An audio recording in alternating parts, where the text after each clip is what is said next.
ایک بادشاہ شکار کے لیے نکلا تو اس نے دیکھا کہ ایک بوڑھا آدمی زیتون کا پودا لگا رہا ہے۔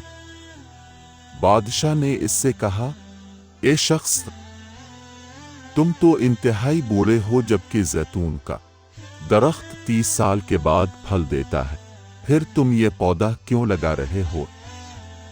بوڑھے نے جواب دیا، بادشاہ سلامت، ہم سے پچھلے لوگوں نے جو درخت لگائے تھے ان کا پھل ہم نے کھایا، اب ہم اپنے بعد والوں کے لیے درخت لگا رہے ہیں۔ یہ جواب سن کر بادشاہ خوش ہوا اور اس نے کہا، ایران کے بادشاہوں کی یہ عادت تھی کہ جب کوئی بادشاہ کسی شخص کے لیے یہ لفظ کہتا تو اس شخص کو 1000 دینار یعنی سونے کے سکوئی دیے جاتے۔ اس شخص کو 1000 دینار دیے گئے تو اس نے بادشاہ سے دوبارہ عرض کیا، بادشاہ سلامت، زیتون کا درخت 30 سال کے بعد پھل دیتا ہے، لیکن اس درخت نے تو فی فور پھل دے دیا۔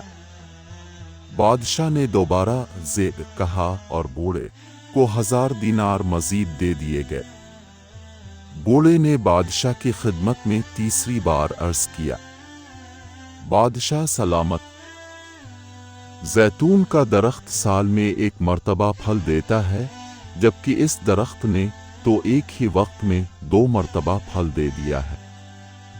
بادشاہ نے پھر عرض کہا اور بوڑھے کو تیسری مرتبہ 1000 دینار دیے گئے۔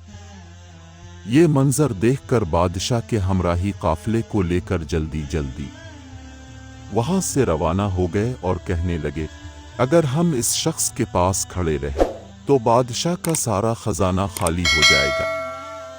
ہمارے بزرگوں نے صدیوں پہلے علم کے جو پودے لگائے تھے، آج تک ہم ان کے پھلوں سے مستفید ہو رہے ہیں۔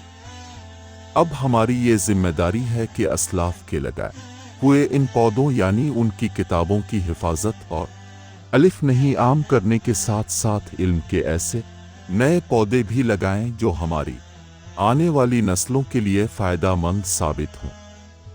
ایسا کرنے سے صرف دوسروں کا ہی بھلا نہ ہوگا، بلکہ جس طرح پودا لگانے والے بوڑھے کو فائدہ حاصل ہوا، اسی طرح انشاءاللہ اخلاص کے ساتھ علم کی خدمت کرنے والا دنیا میں بھی کسی کا محتاج نہ رہے گا۔